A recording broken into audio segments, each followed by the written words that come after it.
Province का आएगा।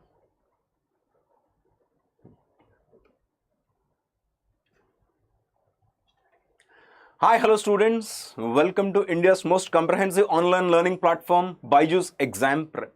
This is Anil Prasad Surampudi, and in this session, I'm going to explain you people about the instruction cycle.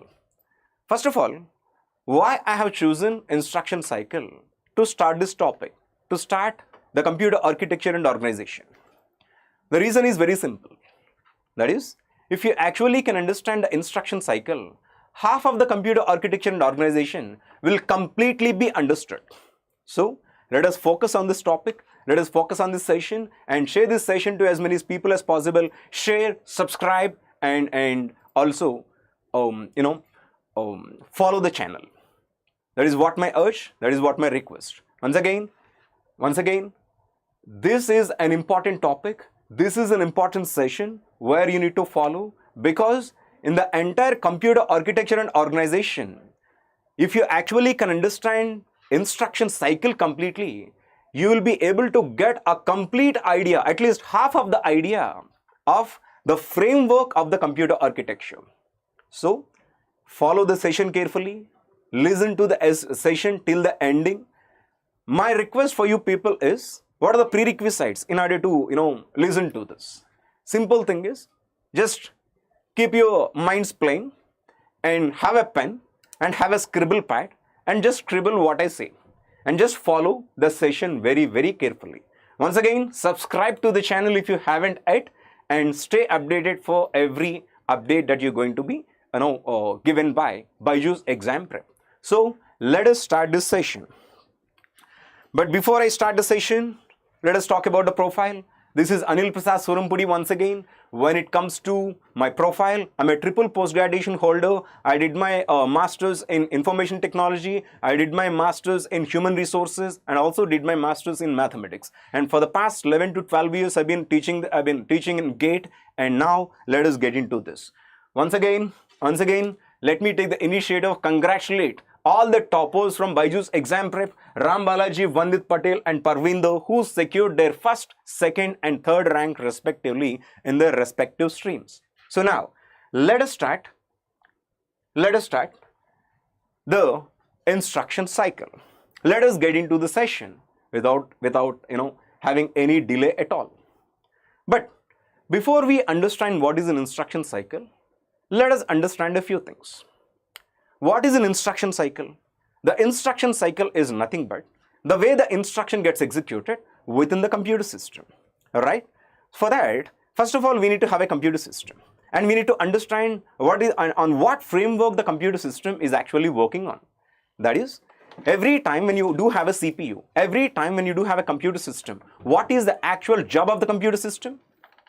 Yeah, this is the first class of the COA. Yes, of course, it is the first class of the COA. And stay focused. And here, this first session is going to give you the complete view of the COA. Stay focused. Yeah. Now, why we need to understand instruction cycle? Because if you actually can understand instruction cycle, you will be able to understand the half of the computer architecture and organization. So, stay focused. Now, hi Anu. Good evening. Now, if you want to understand instruction cycle, first of all, we need to understand on what basis and what is the actual function of the computer system. The function of the computer system is to execute the programs, right? What is the job of the computer system? The job of the computer system is to simply execute the programs. Other than that, the computer system does know nothing. Of course, what is a computer system? The computer system comprises of a CPU. The computer system comprises of the main memory. The computer system comprises of the I/O devices. What exactly is being done within a computer system? The computer system is all about executing the programs. Everything, whatever you do, is going to get translated to a program. Eventually, when the program gets executed, you're going to get the desired result. Either you move a mouse from one location to another location on the screen, a program will get executed inside, and when the program output is being generated, we are going to have the desired result, that is moving the mouse from one pixel to another pixel on the screen. So whatever you do in the computer system, either you play a game or you watch a movie or you execute a Java program, everything will eventually get converted to a program. So initially, at this point, we need to understand that In the computer system, there is only one job, that is the program execution. Now, how the program is going to get executed? The program is going to get executed instruction by instruction. What is the definition of a program? The definition of a program is a collection of instructions, right? So, if you want to execute a program, each and every instruction within the program must be executed by the CPU one by one. Now, let us restrict the discussion to the function of the CPU. Altogether, when you talk about the computer system at the system level, the system's job is to execute the programs.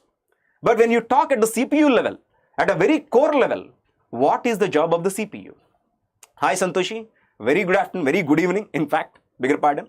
Yeah, now what is the function of the CPU? The function of the CPU is to execute the instructions one by one. Let me put it this way. If you can talk to the CPU, try asking a few questions.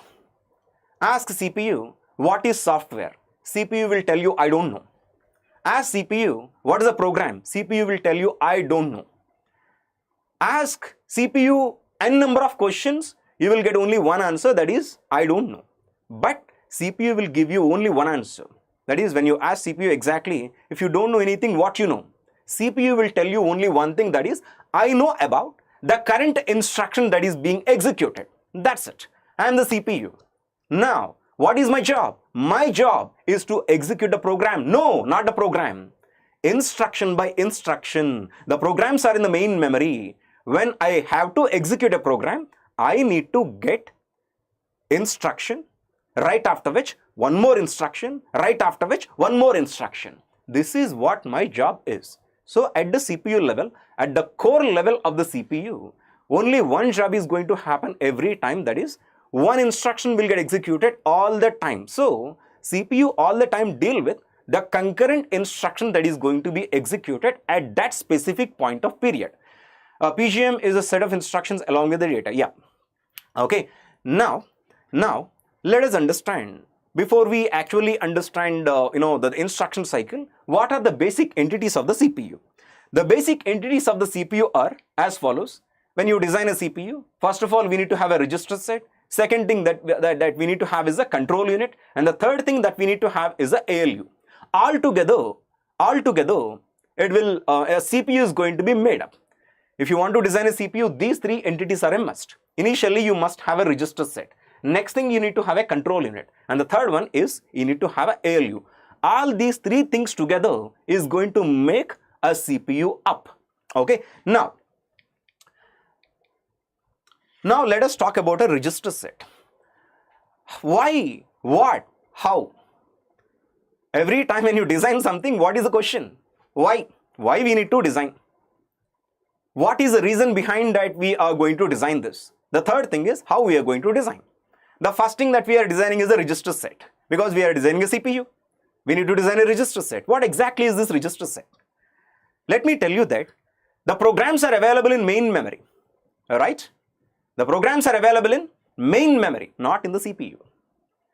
The job of the CPU is to get the instructions one by one. Let us put it this way. Just a minute.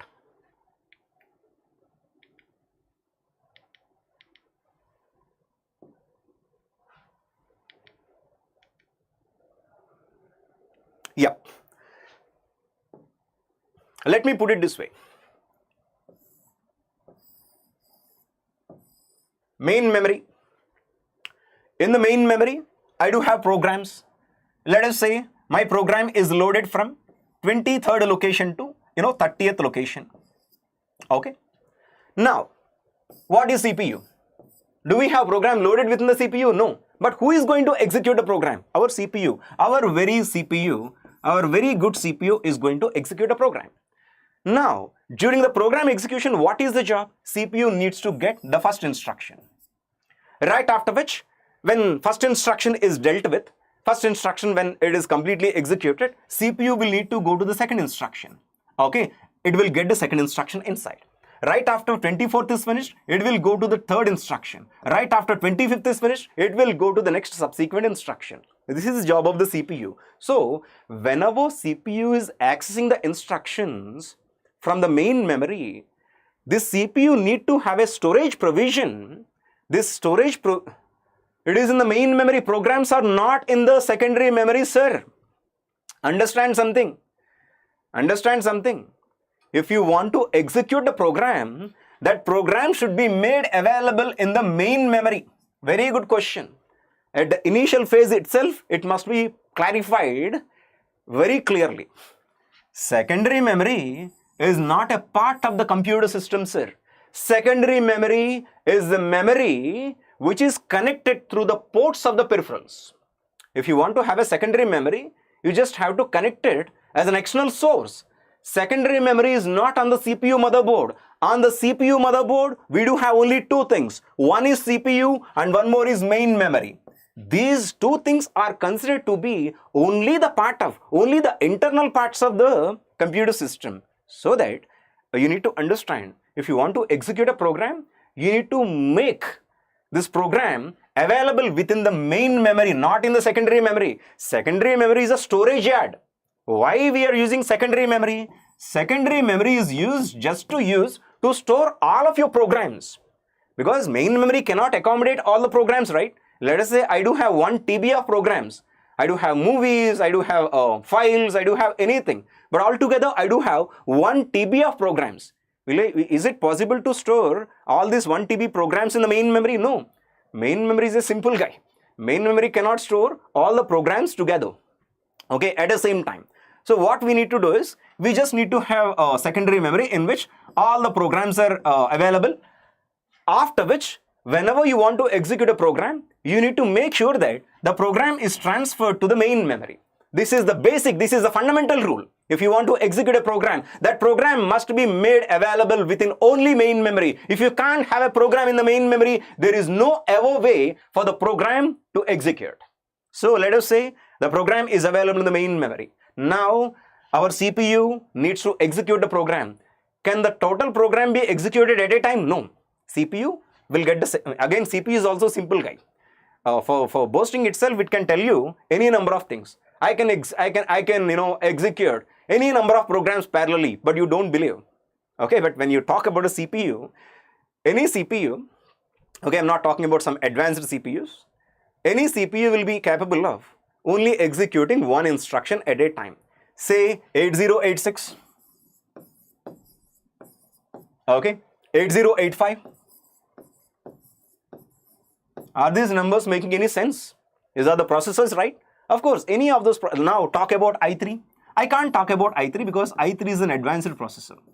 i3, there are several cores. Now I can't talk about i3. Let us take a simple CPU. A simple CPU will only be capable of executing one instruction at a time. Now at this point, as we are executing a program, the first instruction must get transferred into the CPU, right after which it will take some time to execute.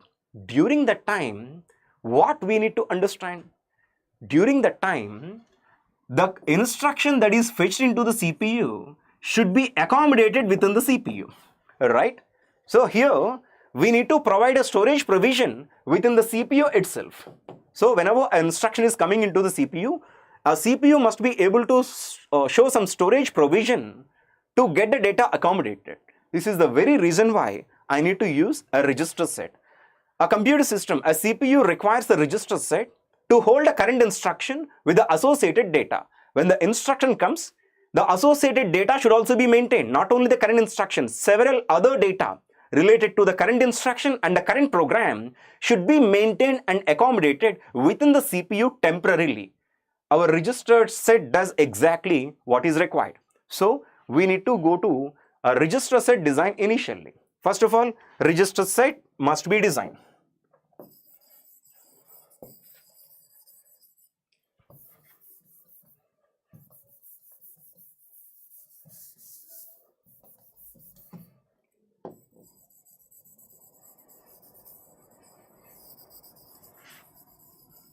Now, when you want to design the register set, you do have several possibilities. You do have several options. A register set can be designed in 3 different ways. The first way of designing a register set is single accumulator organization. Second way of designing your register set is general register organization. Third way of designing your register set is, stack organization. What is the difference between these three? In the single accumulator organization,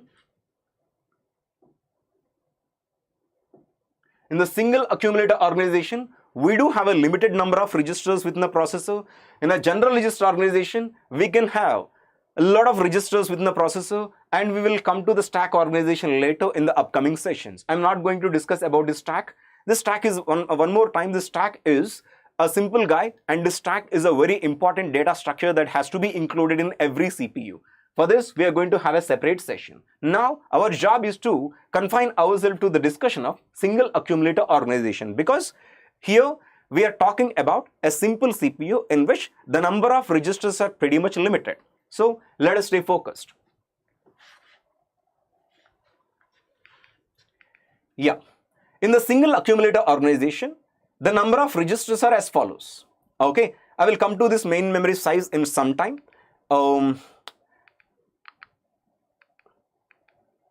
Yeah, let us see. Here in the single accumulator organization, the total number of registers are equal to 8. Within the CPU, we accommodated 8 registers. Altogether, how many registers we did have? We do have just 8 registers. And each and every register is specially designed to store some specific content. Okay, so these registers are also called special purpose registers.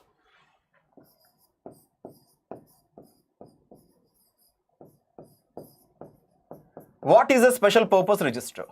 A special purpose register is intended to store only a specific value. A special purpose register is not designed to store any value. For an example, let us take an example, program counter. When you take an example of program counter, this program counter will only store the address part of the next instruction. Other than the address part of the next instruction, the program counter cannot hold any other thing. Similarly, every other register within the single accumulator organization is capable of storing only a fixed kind of a data. How we know how many registers are in CPU? Very good question. As I already told you, we need to choose one of the register organizations. Let me erase this. We need to choose one of the register organization. Let us say Santoshi is designing a register set. If Santoshi is designing a register set, the CPU will be named after Santoshi. Okay? And that specific CPU, she need to take a call. What must be the register set to follow? If she follows single accumulator organization, she will have 8 registers. If she follows general register organization, she can have any number of registers. That is up to her. But the design will be very complex indeed. We will discuss about a general register organization in some time. If you want to go for the stack organization, it is altogether a different ball game. It depends on the type of the organization you are adopting to put into your CPU. Now, I am designing the CPU. I am Anil. I just want to design a CPU with a single accumulator organization. Single accumulator organization meaning I can have a maximum of 8 registers. 8 registers. Okay. So, this is the very reason why I am adopting single accumulator organization, because the organization will be simple, but at the same time, it is complex. Yeah. Now, let us get into this single accumulator organization. In the single accumulator organization, we do have a total number of registers that is equal to 8. Okay. And most of the registers are of 16-bit size. Most of the registers, I said, most of the registers are of equal to 16-digit size, but there is some exceptions. Some registers will be of some different sizes. We will discuss about that later. And same computer system is of some size that is equal to 4096. So every time when you design a CPU, we also need to have what is the size of the main memory. The size of the main memory will actually decide what should be the size of the registers within the CPU. So, what we are going to see later. At this point, you understand that if you want to design the register set, first and go and have the size of your main memory. Here, I am using a main memory size with a 4096 words. My total main memory size is equal to 4096 words. That is from 0th word to 4095. So, this is my total size of the main memory. and each word size is equal to 16 bits. Okay, one word size is equal to 16 bits. Understand here why we have chosen a register size equal to 16 bits. From where the register is getting its data? Any register, most of the registers are going to get their data from the main memory locations, right? Because instructions are there and data is there, everything is there in the main memory.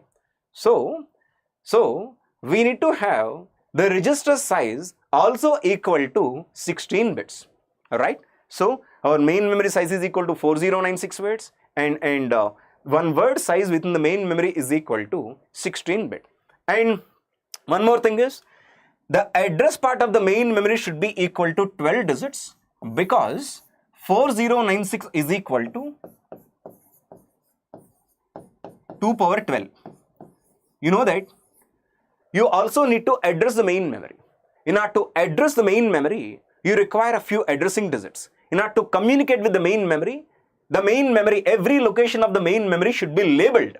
This label is called an address. I just want to talk to the second location. There has to be a precise way that I can talk to the second location. This is the second location. How can I talk to the second location? I need to have an address part. What should be the size of the address part? Okay, the address part must be equal to 12 digits since 4096 will be translated into binary as 2 power 12. So if I can have 12 address bits, the total main memory can be addressed anywhere in between 12 zeros to 12 ones. Total main memory will be completely addressed. No, at any point of period, any number of programs can present in main memory. Be sensible here. My request is just look at your program, look at your computer system right now. I mean, are you dealing with only one program at a time? No, several programs can be loaded in the in the main memory. Let us say, look at your taskbar. And the taskbar you might have put many of the programs.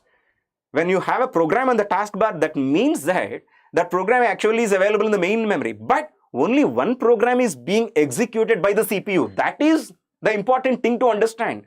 Main memory size is limited, but there is no restriction on the number of programs that can be transferred. You can do multi-programming. You can bring many programs into the main memory at any point of period, but only one program will get executed. Okay, and this is the thing, right from 0th location to 4095. Anything can be addressed, any location can be addressed. Now the address part must be equal to 12 digits. This is the very reason why all the registers must be equal to 16 digits, because one main memory location size is equal to 16 digits. I hope you got my point. Okay, and I will talk about what are these things in a short while. Let us get into the details of the single accumulator organization registers. Once again, so far what we have done, we started designing the CPU with a register set. The register set that we adopted, the technique of the register set that we have adopted is single accumulator. In the single accumulator, we had a total of 8 registers, right? And each and every register is going to store some specific content, not every content, such as program counter just stores the address part of the next instruction. With the main memory size 4096 words, with the address part 12 digit. Now let us design all the registers in single accumulator organization. These are the registers that are accommodated within a single accumulator organization. Now let us get into the details of each and every register. What is cell? Please repeat 2 power 12. I will talk about this. Anu, please be precise in your question. I did not understand what is a cell. Cell is a flip-flop. Generally, if it is in the general sense, if you ask, we need to have a storage mechanism where the information is getting stored. Just, take the help of electronics and communication. Where the information is getting stored. If you want to store one digit, I do require a flip-flop, right? What is a register? Register is a collection of flip-flops where the information is getting stored. Do you remember? A flip-flop. What is a flip-flop? Flip-flop is a binary cell where one bit of information can be stored. It could be either 0 or 1 at any point of period. Okay. So, let us, what is the question? I will repeat the 2 power 12 in a short while. Okay. 2 power 12 is the total size of the main memory. Main memory is, 4096 words. Okay. Which is of 2 power 12. 4096 in binary can be written as 2 power 12. So we need to have 12-bit address. In order to address each and every location, we require 12 bits. Got me? Still, if you don't understand, precisely ask your question, I will answer. Now, let us understand each and every register of the single accumulator organization. Okay. Now, the first important register in the single accumulator organization is program counter. You might have heard about this program counter for many times. For one more time, let me explain. The program counter is going to hold the address part of the next instruction. Got my point? Let us say I do have a main memory again, and within the CPU, the current instruction that is being executed is 25. This is my CPU. Needless to say, this is my main memory. Once again, needless to say, where the program is available. The program is here, let us see. The current instruction that too within the program that is being executed is the 25th instruction. Right after which, what is the next instruction? The next instruction will be available at the address 26. Right? So, my program counter is going to hold the address part of the next instruction. If the current instruction is 25, the address part of the next instruction is 26 will be held by the program counter. Okay? Yeah. This is what my Anu Ajay clear. Okay, very good, very good. A cell, of course, the basic fundamental building block to store any information is a flip-flop. Flip-flop can also be called as a binary cell. Okay, that is what the program counter is going to hold the address part of the next instruction. What is an address register? Understand carefully. I'm a CPU. I want to talk to the main memory. How can I communicate with my main memory? I need an address, right? Let us say I just want to access the information which is at 251st location. So I will send 251st address to the main memory, right after which, the data which in the 251st location I'll be able to access. Is it making any sense? That is, I want to communicate with my main memory. In order to communicate with my main memory, I need to refer an address. Either it is 25 or 26 or 251. I will have an address. Right after I send an address to the main memory, that address will be located within the main memory, after which I will be able to read the data inside. So every time it is clear that if I want to access main memory, I will be able to access main memory through an address. Okay. Here, I will use a mediator. I can't directly go to the main memory. There is a guy who can talk to the main memory. That guy is our address register. How he is going to work? Simple. Every time when I do have an address, that address I am going to transfer it to the address register. That is his headache to locate that address into the main memory, because he is mediating in between, the main memory and the processor. So every time when a processor has an address that is needed to be, sent to the main memory, that will be transferred to the address register, because address register is a mediator who is going to mediate in between main memory and the processor. How he is going to mediate, we are going to clearly understand in the upcoming session. But at this point, he is a mediator. Address register, every time when a processor has an address, that address has to be sent to the address register. For instance, understand, address can be held by any of the registers instantly. During the program execution, let us say the data register received an address. Eventually, this data register should throw this address back to the address register in order to get it located in the main memory. So this is an important thing to understand. No matter during the program execution, any register may receive an address, but it is not their duty to deal with the addresses. It is not their duty to communicate with the main memory. Now I am a data register. I got one address suddenly.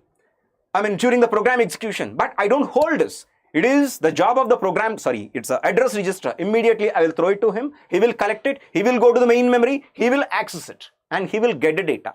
Okay, that is his part. That is not my part. So that is what the address register. What is instruction register? Instruction register is going to hold the current instruction. How CPU knows which address to send to the address register? Wait. Now only the thing is, do not supersede.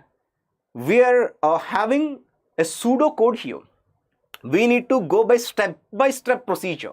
by the end you are going to understand how the CPU is going to transfer the address. You yourself will know. Just only the thing is, we need to have an approach. If I can tell you suddenly how the address register will get the addresses, there will be, things will get mixed up. So let us understand this thing.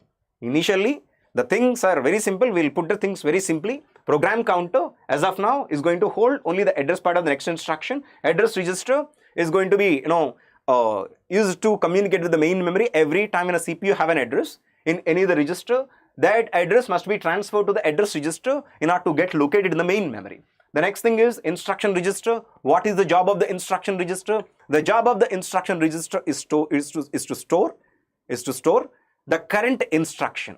Now, let us say CPU is executing 25th instruction. The 25th instruction must be stored into the instruction register. Okay. And the next thing is the data register. What is the data register? The data register is going to hold the current instructions operand. The data register is going to store current instruction operand. For an instance, let us understand this thing. That is, I want to perform addition. The current instruction is addition. In order to perform addition, I require two operands, right? One operand will be transferred to the data register, and the second operand is always accumulative. When an instruction is executing, the instruction is going to perform an operation. That operation should be performed in between two registers. One is the data register, because the current instructions operand will get transferred to the data register, and the second operand is always accumulative. How this is going to happen, we are going to see in the next subsequent slides. Okay.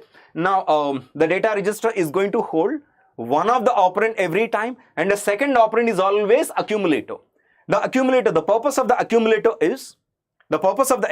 is to hold the second operand, which is also called as an implicit operand, which is also called as a hidden operand in an instruction. So for every time, if you want to execute an instruction, you require two operands.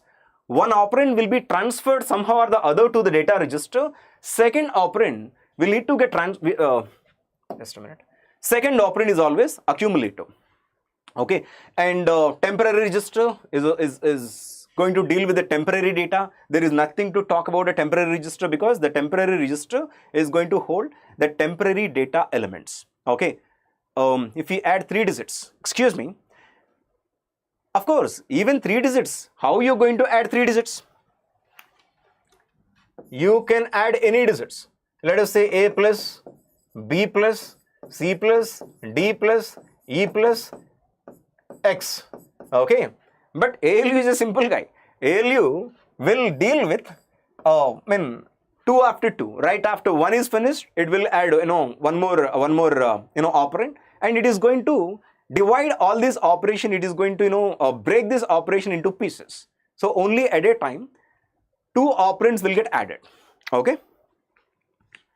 Yeah, input register. What exactly is the input register? The input register is going to receive every time when we generate an input. For an instance, you press the key. Next thing is immediately the input. What is Mera data hold by temporary? I did not understand. Temporary data. Temporary data is going to be held by the temporary register. What is the temporary data? Okay, fine. Let me explain. Let us take a program, C program or a C++ program or a Java program. There is a temporary variable. You passed a parameter to a function. This, the parameter that's been passed, the scope is very limited. The scope is to just, within the module of the function. It is a temporary variable. It's a temporary value. These temporary values will get stored in the temporary registers. Okay, whenever they are needed to be accessed. I hope you got my point. Did you? Yes. Input register. Let me talk about the input register. The input register is going to hold the input that's been generated by the keyboard. Whenever you press the key in the keyboard, the generated character will get transferred to the input register. ACC arithmetic register. Yeah, you're getting into the complex topic of the accumulator. We'll talk about this arithmetic register. What are the arithmetic operations that can be directly performed by the accumulator later. Okay, so this is the purpose of each and every register. And next one is, of course, we forgot about the output register. The output register is an important register. Every time when you need to send an output to the peripheral devices, we are going to use the output register. Initially, the things will be transferred to the output register. From the output register to the peripheral devices such as printer, the data will get completely transferred. Again, when you give an input, the input will be transferred to the input register. When you take an output, the output will be transferred to the peripheral devices from the output register. I hope you got it. Now, these are the purpose. These are the purpose of each and every register here in this. Of course, everything, let me tell you, this topic will be more gripping and gripping the moment you start entering into this. It's a beautiful concept, and let me explain you people precisely. Once again, stay focused and be with me right through the session, so half of the computer architecture and organization will be made very clear for you people. Now, let us understand how an instruction is present in our system. Okay, you know that what is the size of the main memory? The size of the main memory is equal to 2 power 12. In the system that we are taking an example, the size of the main memory is equal to 4096 words, that is 2 power 12. Okay, and the address bits is equal to 12 and the word is equal to 16 bits. Now, this is the word part. This is the word part. What is the size of the word? Size of the word is equal to 16 bits. Alright. So now, what should be the instruction size? Where the instructions are going to get stored? The instructions are going to get stored in these locations. Hence, our instruction size is also equal to 16 digits. I hope you got the point. Now, my instruction size within a computer system is equal to 16 digit because one word size where the instruction is going to be stored in the main memory is equal to 16 digits. Hence, my instruction size is also equal to 16 digits. Okay. Now, let us have a look at. Let us, feel comfortable with the instruction. Have a look at the instruction and ask it, what are you? It will tell you, I am an instruction. Explain yourself. Instruction will tell you, I have 3 fields. My first field is called a mode field. My second field is called an opcode field. My third field is called an address of the operand field. Explain again. Yes. Here, altogether we do have 16 bits. The total size of the instruction is equal to 16 bits. Alright? In which the first bit we are calling it as a mode bit.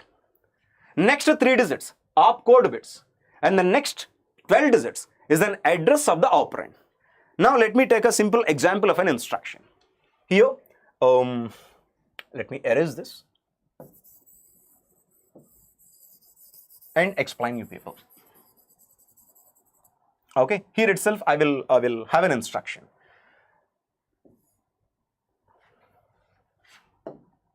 Okay, there is an instruction within the main memory. That instruction is 0 and add 450. This is an instruction. How this exactly works? Stay focused. This first bit is a mode bit. We will talk about this mode. Next 3 digits. Of course, I have written in the alphabet. I used alphabets, but there won't be any presence of alphabets. It will be 000 to 111 because the number of bits in the opcode are equal to 3 digits. So, what is the possible combinations of the opcode? We will have a possible combinations of the opcode from 000 to 111. Any doubts you can ask me till now? Any of you guys? Any doubts? Otherwise, I'll go further. I want you people to completely understand. Did you get it so far? Anu, and that guy, this name, he's D-E-L-E-T-E, Santoshi. Any doubts so far? I'm waiting. Otherwise, at least type N-O, that you don't have any doubt. So I'm taking that you don't have any doubt. So here, the instruction is as follows. 0 followed by one opcode, that is addition, followed by one address, 450. Opcode repeat. I will repeat. Okay, very good. This is what exactly I want from you guys. Otherwise, I'll be under an impression that you're understanding everything. So, yeah, understand something. Listen.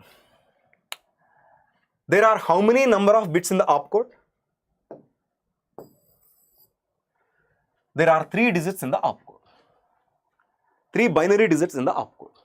That means that the total number of possible opcodes are equal to 8.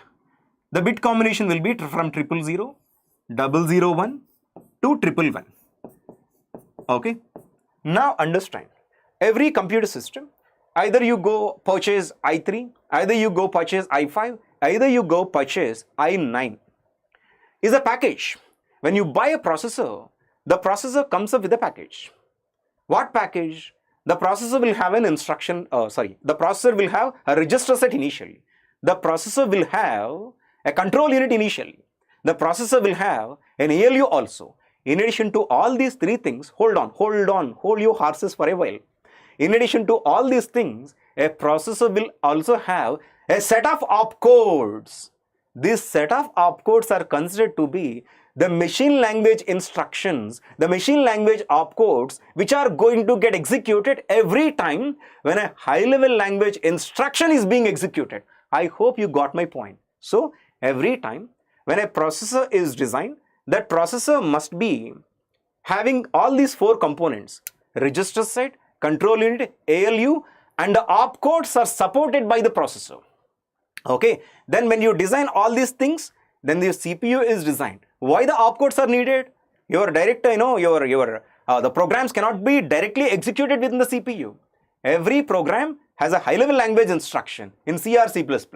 When it gets translated, when it gets executed by the CPU, corresponding and necessary opcodes will get triggered. When they get executed, your high-level language instruction will get executed. So, these are, let us say in my system, in the system that we are designing right now, has a total of 8 bits, has a total of, 8 opcodes, because we just have 3 digits. Okay. Now, the possible combinations of the opcode is from 000 to 111. I hope you got it. Sir, by default, memory is byte addressable or word addressable? Byte C. There is no by default. You have to assign, you have to follow an addressing convention. It could be byte addressable or it would be word addressable.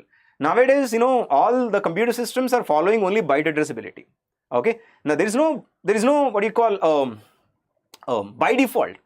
We are a designer. There is nothing by default in this world. When we are designing, everything must be designed very properly. That is your wish. When Anu designs a main memory, she can go for byte addressing or word addressing, but do not introduce byte addressing or word addressing, which is pretty irrelevant, because when we get into that, things will get mixed up. Unless I say that, you people do not supersede. I hope I made my point very clear. Now this is the opcode followed by the address of the operand. How instruction exactly looks like? Let us stay focused.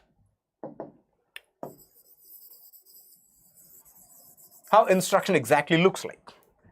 I do have an instruction that is, let me erase completely. This is distracting. Yep. There is an instruction. The first bit is 0. Next 3 digits is, let us say, 000, followed by 12-bit. 12-digit binary address I don't write. Rather, I am directly putting the 12-digit binary address as translated decimal, that is 450.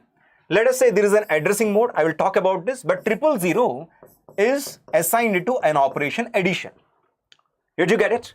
Now this is the instruction. How this instruction is going to get executed? I need to perform an operation addition. Okay.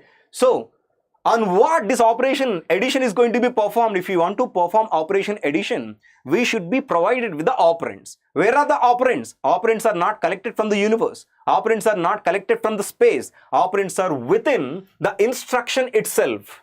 Okay. Understand something? Instruction is going to provide you the operand. But where the operands? This is the operand.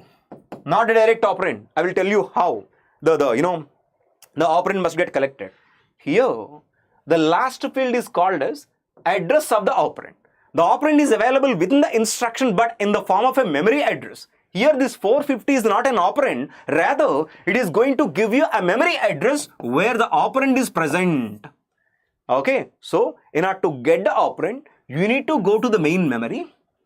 When you go to that main memory location, you will be able to collect this operand. Whatever the data that is present in that memory location is considered to be one of the operand in order to perform addition in this case. So again, instruction, mode bit, talking about the mode bit later, opcode, 3 digits, opcode will give you 8 combinations, but we understood that current combination of the opcode is addition. Right after which we do have an address of the operand. The address part of the operand, of course, it must be equal to 12 digits because memory is being addressed with a 12 digit. Now, the 12-bit address is 450. Let us say by going to the 450, when we collect this operand, this will act as one of the operand. What is the second operand? In the previous slide, I told you that the second operand is always accumulator register, recall. Okay. So this is how the instruction gets executed. The meaning of this instruction is accumulator is equal to the meaning of add 450 is, I will write it here, accumulator is equal to accumulator plus memory of 450. When you go to the memory location 450, you will have a data. The data may be 1000. The 1000 is is at the memory location 450, which will get added to the accumulator. Finally, the result will get transferred to the accumulator. This is what, sir. Why, sir? We can say the operand add is an instruction add. I didn't get you. Can we say operand add is an instruction add? Yes, of course. Not operand. Add is an operation. Operation requires an operand. Operation is available in these 3 fields. Operand is available in the last 12 bits in the form of an address. I hope you got my point. Operation is available in the opcode field. Operand is available in the last 12 bits of the instruction. Last 12 bits of an instruction in the form of a memory address. So now let us talk about the first digit. The first digit, which is a mode digit, will exactly talk about how the address is present. If the first bit, as if we calling it as a mode bit, it is only 1 digit. 1 digit will have 2 combinations. One is 0, one more is 1. If the mode digit is 0, then that means that the address of the operand is in a direct addressing mode. 1 is the address of the operand is in a indirect addressing mode. Sir, what is direct addressing mode? What is indirect addressing mode? Let me explain. If the mode digit is 0, the address part of the operand is a direct addressing mode. That means that you go to 450, wherever you go, there you will directly find the operand. But in the indirect addressing mode, the address part of the operand will have an address in which there is one more address. I hope you got my point. This will talk about the mode. Mode bit is going to talk about how the address part of the operand is present. How the address of the operand is present. 0 being the direct addressing mode, 1 being the indirect addressing mode. Okay. Now let us get into the instruction cycle. Yeah. Let us be comfortable with this. There are the registers that are a part of the instruction cycle are shown on the screen. Okay. Are you ready? I'm going to show you every transition of the instruction cycle right now. Any of the doubts we need to clear at this point, and then I'm going to take you people into the world of the instruction execution. Okay. Santoshi and Anu and DE, LE, TE, just respond and answer. Are we clear so far? Answer, I'm just waiting. I just want you people to understand to the extent that I want, because right after this session, everything will be made very simple to you guys. Right from tomorrow, the things will be very simple indeed.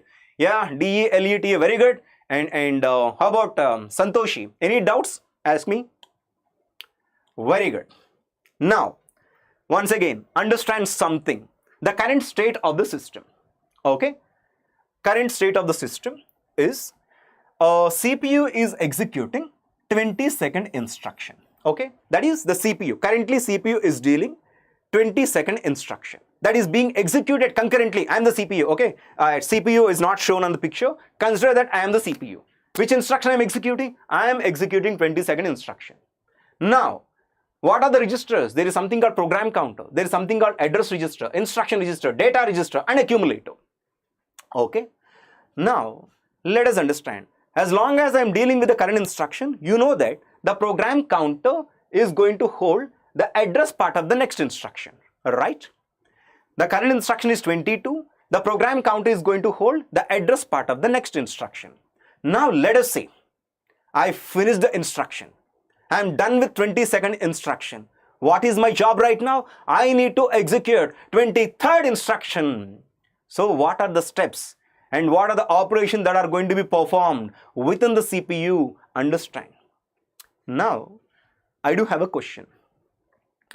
We know what is the address of the next instruction, right? How do we know?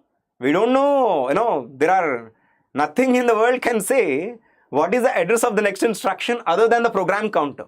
In order to understand the address of the next instruction, we need to look at the program counter, because program counter is going to do exactly what we say. We ask him to store the address part of the next instruction all the time. So the program counter is a simple guy who is going to store the address part of the next instruction all the time. Okay, now we need to start execution of the next instruction. But where the next instruction is present? Next instruction is present in the main memory. Hold on. No, PC is not equal to data register plus 1. Do not, bring something into here. Do not involve. Please keep your minds plain. I know information is available in your mind, bits and pieces. Let us coordinate them. So right after the end of this session, you're going to understand what exactly is this. Initially, the first step that is going to be performed in getting the instruction into the CPU is the program counter value must be transferred to the address register. What do we know? What is the idea on the next instruction we do have at this point of period? Only the address part of the next instruction, right? Yes or no? How we can access the main memory? Through which register we will be able to access the main memory? Do not forget, there is only one register that can directly communicate with the main memory, that is our address register. So every time when we do have an address, we need to make sure that that address is transferred to the address register in order to access the main memory. So in the very first thing, as a very first thing in the instruction cycle, the first thing that is going to happen is the program counter will be transferred to the address register. Got my point? Okay. Now the next step. Are we done so far?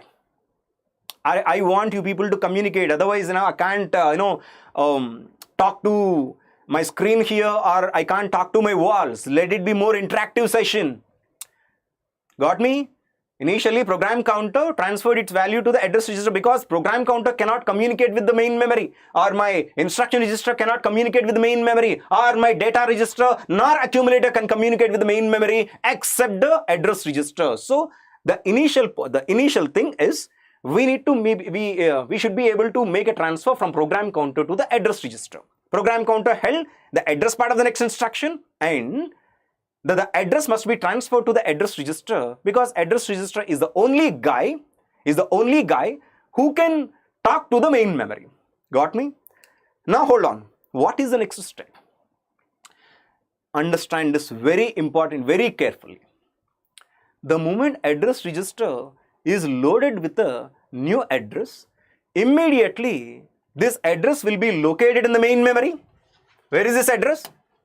This address will be located in the main memory, and under that location, whatever the data that will get transferred to the instruction register. Because what we are fetching the next instruction, right? So this is the thing that you need to understand. If you understand this, we are done. Next things will be very simple. You'll be able to answer. Now, address register held one address. The moment address register is loaded with one address, immediately that address will get located in the main memory, under which the data item, now in our case it is an instruction, right?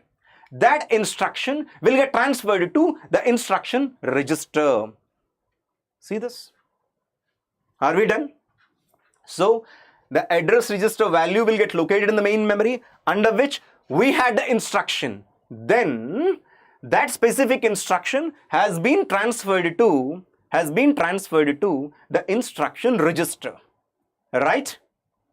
Are we done so far? Step by step, let us go this way.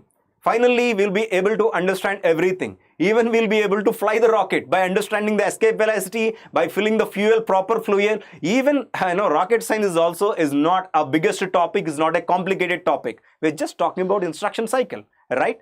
Now, right after this, instruction register held a current instruction. Okay. Now, next thing is instruction register held the current instruction. What is the current instruction? The current instruction is 0 add 450. The current instruction has several fields. First field is a mode field.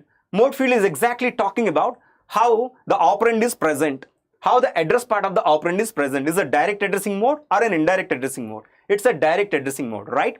What is this 450? This 450 is a memory address in which the actual operand is present. Yes or no? Yeah, there are 8. I told you that is the reason why I just want you to follow the class very precisely. Before I start this itself, I told you that the instruction that are going to take part in the instruction cycle are present. I am showing here because the size of the screen is limited. At this point, I don't require the temporary register. At this point, I don't require the input register or output register. These are the important registers that are going to take part in the instruction cycle. That is the very reason why I am showing only 5 registers. A good question, but stay more focused. Okay, instruction register held 3 part, that is mode bit, opcode. Opcode is addition. Let us say opcode is already been interpreted, and the next one is the address part of the operand. Sir, but program counter holds the next instruction's address. Yeah, very good, wonderful. I did not observe this. The program counter, very good. Program counter, kudos to Santoshi, should hold the next instruction.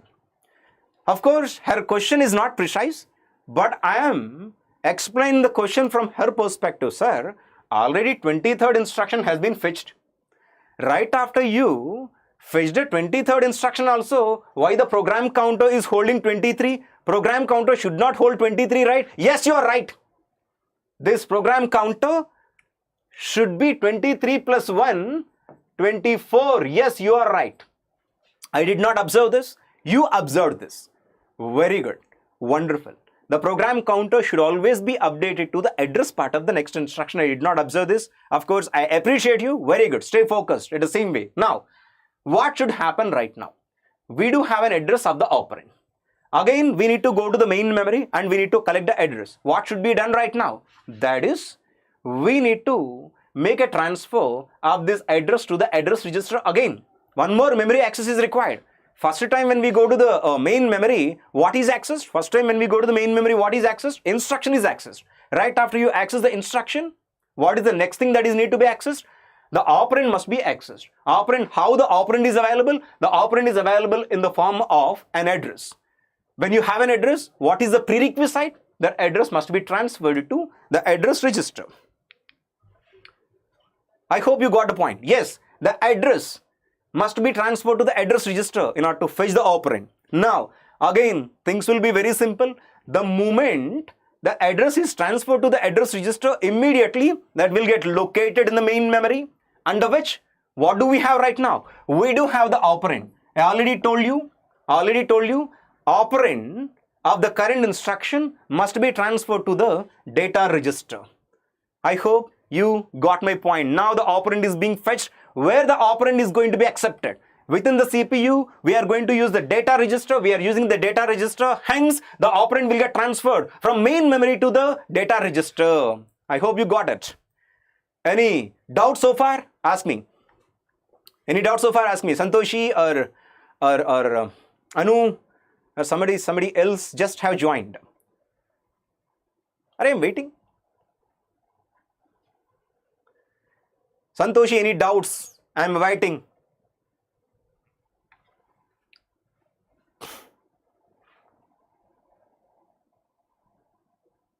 Then I take this as there are no doubts. Then we will go ahead. Almost we are done with the instruction cycle. Very good. Very good. So now we have the data register. Everything is available. Only the thing is, we need to perform the operation. What is the operation? The operation is addition. What should be the operand? One operand is data register. One operand, for one operand, we went to the main memory by crossing all the hurdles, by swimming all the oceans. We went to the main memory. We got the operand. We kept the operand in the data register. Second operand, I told you one thing, simple. Second operand is always accumulator. Okay. The next thing that is going to happen is the contents of the accumulator will get added to the operand of the data register, and finally the result will get transferred to the accumulator. This is exactly how the instruction is going to get executed. I hope you got my point. Are we done? Once again, let me show you the transitions. Where is this?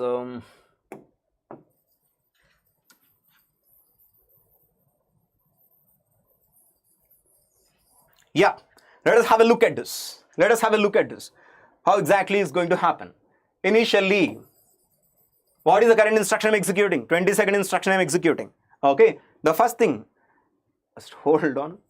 Yeah, the first thing is 23rd instruction will be transferred to the address register. The value of the program counter will need to be transferred to the address register, because address register is the guy who can talk to the main memory. The moment address register is loaded with a new address, immediately it will get located in the main memory, in which there is an instruction. If it is an instruction, that will need to get transferred to the instruction register.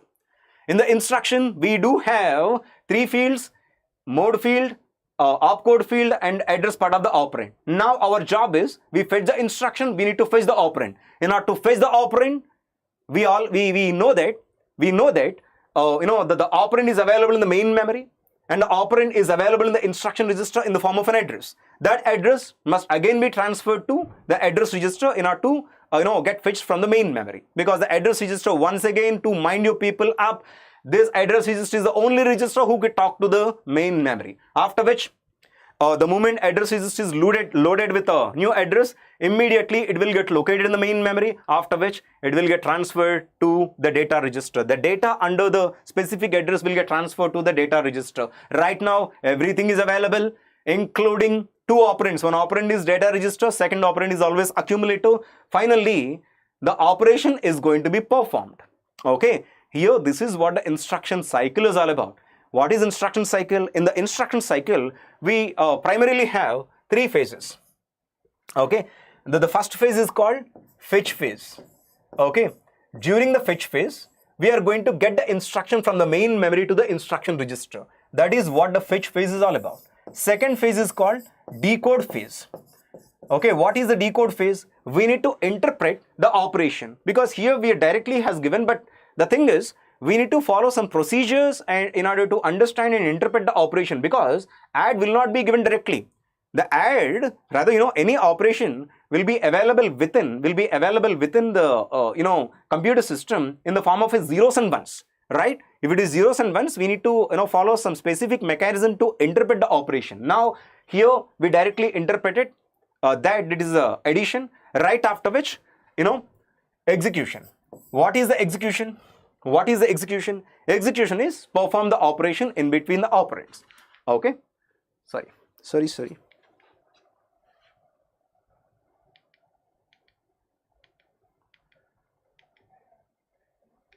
Just a minute. Yeah, third one is perform the operation. These are the three phases that are in the instruction cycle. Now, let us understand a simple one more thing. Identify the type of instruction. Yes, there's interpretation. What is the type of the instruction? That is decoding. Are you talking about the decoding, Anu Ajay? Yeah. Let us go to one more simple detail in the entire instruction cycle. That is, what if in the instruction register mode digit is equal to 1? What exactly is going to happen? Simple. Again, the procedure will be same. The program counter will be transferred to the address register. Right after, the content, the address of the address register will get loaded into the main memory, after which instruction will get transferred to the instruction register, with only one difference. Here, the mode digit is 1. In the earlier case, it was 0. What if the mode digit is 1? If the mode digit is 1, that means that this is an indirect addressing mode. Wherever you go, taking this address, you are going to end up having one more address. So if it is one more address, what exactly is going to happen? Now, here, initially, as it is an address, it must get transferred to the address register, right after which that address will get located in the main memory, under which whatever the content that will get transferred to the data register. Hold on, there is a catch here. There is a catch here. This 1050 is now not an operand, it is one more address, right? Here, I can't add 1050 to the accumulator. 1050 is one more address. So we need to go for one more memory access. As it is one more address, it will be transferred to the address register for one more time.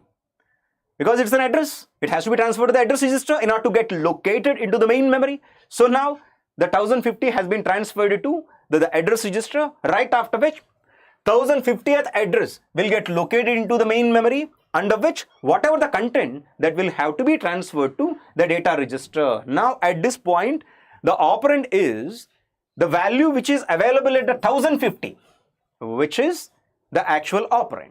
Now finally, accumulator will be equal to accumulator plus 750. I hope you got my point. Steps after accumulator, that's finished, over.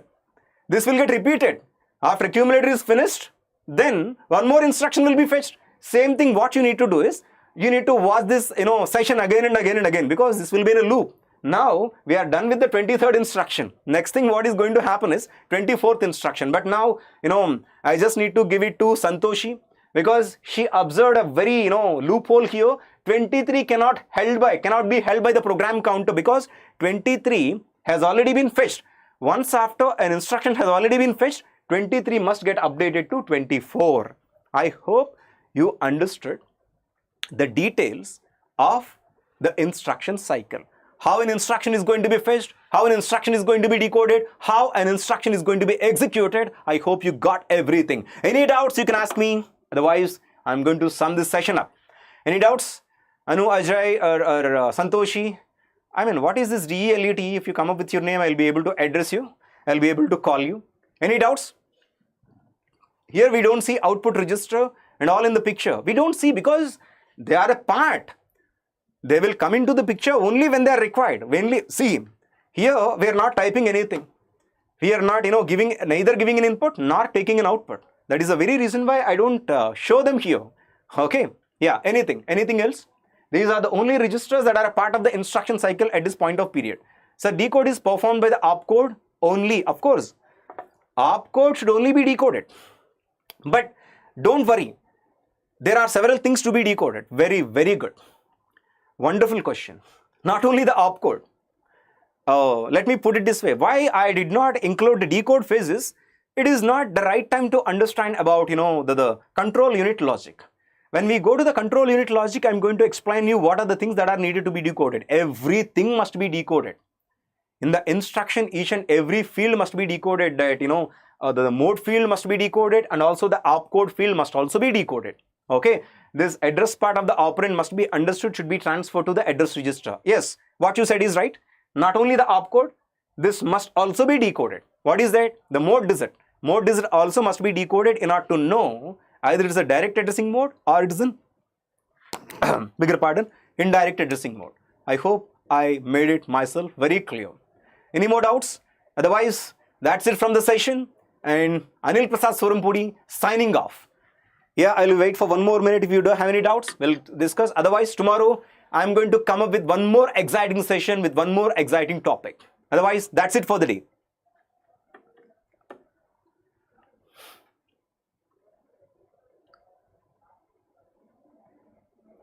Where the execution performed in which register? Execution will not be performed in any register. This addition, very good question, very good. You're following, I just need to give it. Yeah.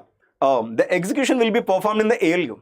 Right after everything is available in the register, registers will not perform any operations at all. ALU will perform the operation. I am the ALU. I will collect the value from the data register. I am the ALU. I am going to collect the value from the accumulator. After which I will perform the addition. Finally, I will transfer the result back to the accumulator. ALU is going to perform, ALU is going to perform all the operations. The execution will only happen in the ALU. Yeah. That's it for the session. Thank you so much.